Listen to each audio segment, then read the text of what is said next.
रख नहीं सकते, इसलिए आपकी जेब फट जाएगी, गिर जाएगा, नुकसान हो जाएगा। तो दो कारण कागज की रुपया लेने के लिए। और बता दिया गया उसी समय रिजर्व बैंक में आप जमा करो और guaranteed by the central government. आपकी जेब में नोट रखा होगा, देख लीजिए, मैं बेइज्जती थोड़ी कर रहा हूँ, किसी का अपमान हो जाएगा।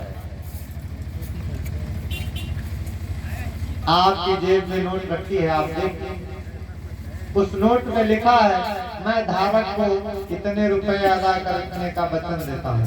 थोड़ा आप लोग अपने अपने जेब से निकाल के हमें बताओ तो मैं सही बोल रहा हूँ, क्योंकि ऐसे कहोगे तो फिर बात समझ में नहीं। थोड़ा निकालो, हम देखेंगे कि आप लोग निकाल रहे हैं। निकालो फिर मैं समझाऊं। मैं भी निकालूंगा, ऐसा नहीं है कि आपकी बेइज्जती हो जाएगी, मैं आपका नहीं, मैं भी अपनी करता हूँ।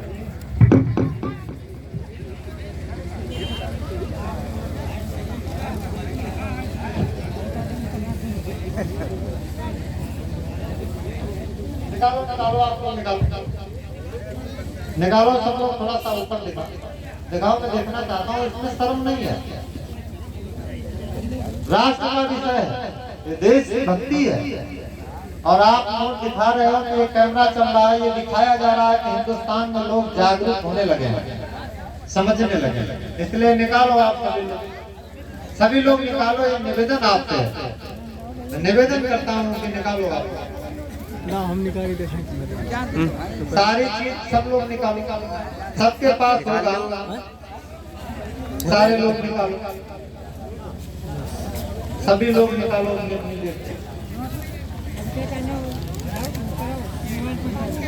और जो नहीं निकालने हैं उनके लिए मैं अभी एक जुमला सुनाऊंगा। अभी नहीं निकालोगे तो मैं जुमला सुनाऊंगा, फिर यही सोचोगे कि इससे अच्छा था कि मैं निकाल ही लेता तो ठीक।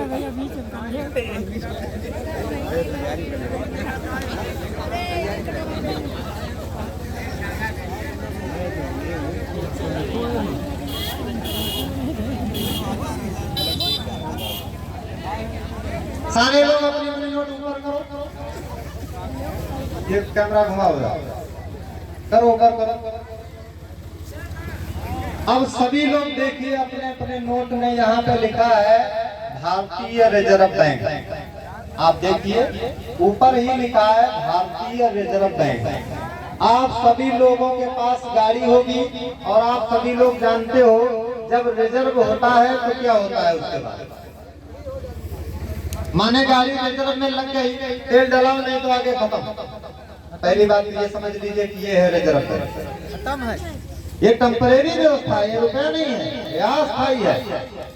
फिर इसमें लिखा है छोटा छोटा, पहले तो ऊपर लिखा है जिसके पास 100 होगा तो 100 रुपए, 500 की होगी तो 500, जिसके पास जो भी नोट है उसमें लिखा है इतने रुपए।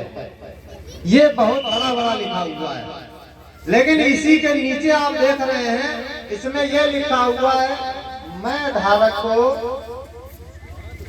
100, 200, 500 जिसके पास जो नोट है उसमें लिखा है मैं धारक को, मेरे पास 200 की है तो मैं 200 की कह रहा हूँ, आपके पास 100 होगी तो 100 लिखा होगा। मैं धारक को 200 रुपए अदा करने का वचन देता हूँ। अगर इस कागज में 100 रुपए नहीं मिलते तो ये नोट फ्रॉड हो जाएगा कि असली? फ्रॉड, आज भी फ्रॉड है।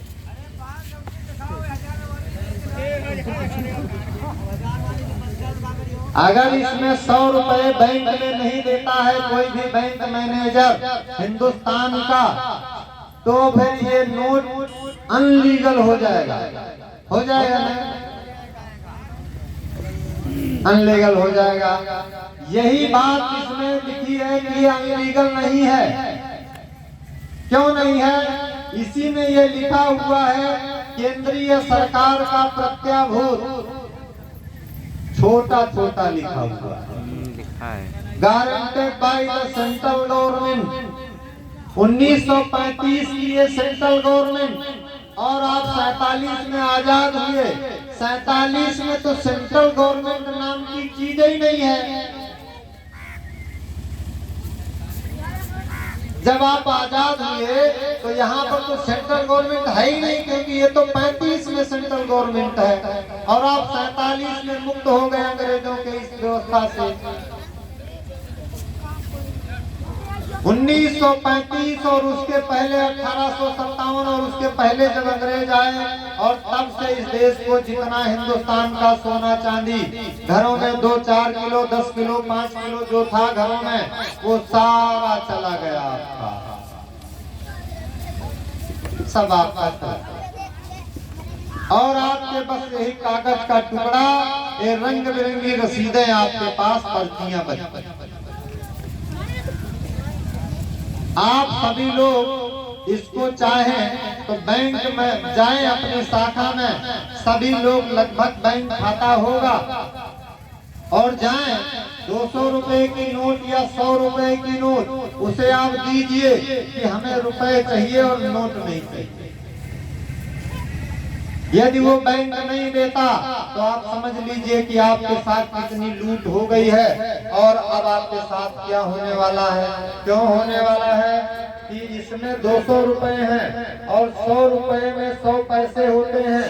100 पैसों में अगर रुपए में से अगर 2, 4, 5 पैसे 10 घटा दिए जाएं, 1 मीटर 100 सेंटीमीटर का होता है और उस मीटर से अगर 10, 5, 20 सेंटीमीटर निकाल दिए जाएं तो क्या वो मीटर रह जाएगा? किसी व्यक्ति को 2.5 मीटर लगता है कपड़ा शर्ट बनवाने में और मीटर अगर उसका दुकानदार छोटा कर दे और उसको 40 सेंटीमीटर रख दे, 60 निकाल दे, उसको घटा दे तो 2.5 मीटर में आपकी हो जाएगी। दिल्ली की पार्लियामेंट में बजट बनाया जाए और यहाँ पर आबादी कुछ और है, बजट कुछ और बनता है, तो यहाँ पर गांव में झगड़ा होगा कि नहीं जनता में? तो हो रहा है, सभी लड़ रहे हैं, सब लपे जा रहे हैं, सबकी लूट हो रही है।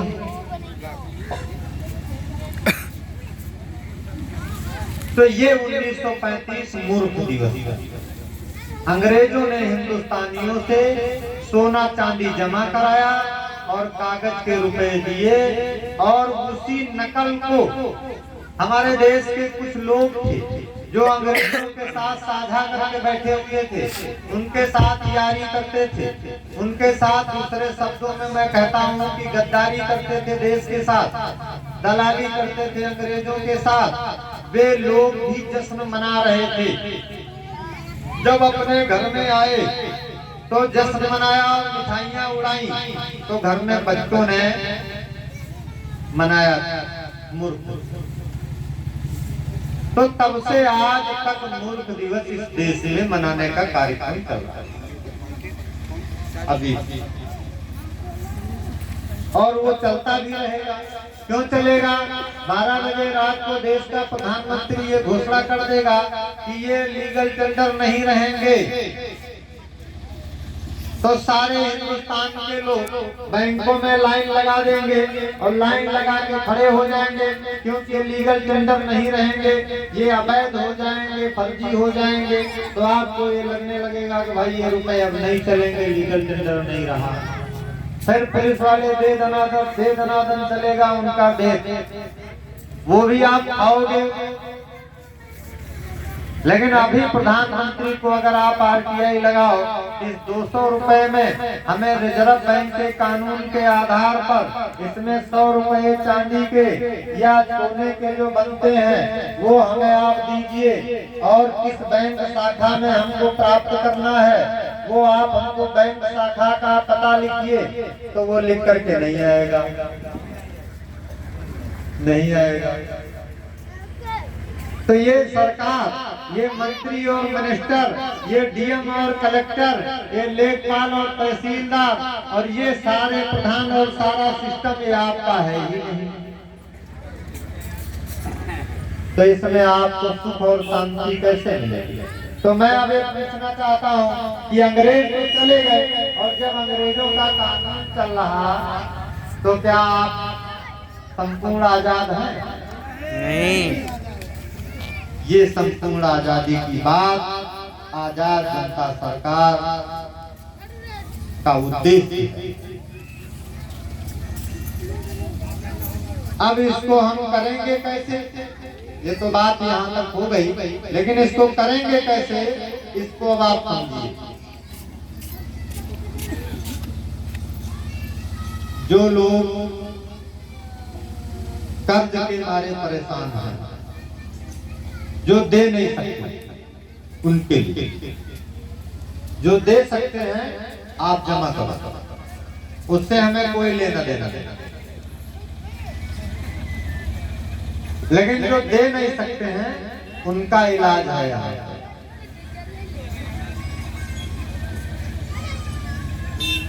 लेकिन हमने जो निरीक्षण किया है इतने दिन में हिंदुस्तान में, वो ये पाया है कि आप दे नहीं पाओगे, आप दे नहीं पाओगे, कर्ज नहीं दे पाओगे, जमा नहीं आप कर पाओगे, आपकी जमीनें जाएंगी। हमने ये पाया, क्योंकि सोना चांदी तो घरों का चला गया, चकबंदी जब हुई तो उसमें चला गया और कुछ बाद में चला गया, तो आप दे नहीं। हम हमारे साथियों ने इस पे गहन रिसर्च मंथन किया तो ये पाया गया कि आप कर्ज नहीं दे पाओगे। तो जो लोग कर्ज में परेशान हैं तो वो उधर फार्म भरे जाए, तुरंत आप अपने दस्तखत उसमें करो और करके वो कागज बैंक को और अधिकारियों को भेज दें। एक कार्रवाई उसकी, फिर दूसरी इस तरीके से किया जाएगा और करना जो कुछ है वो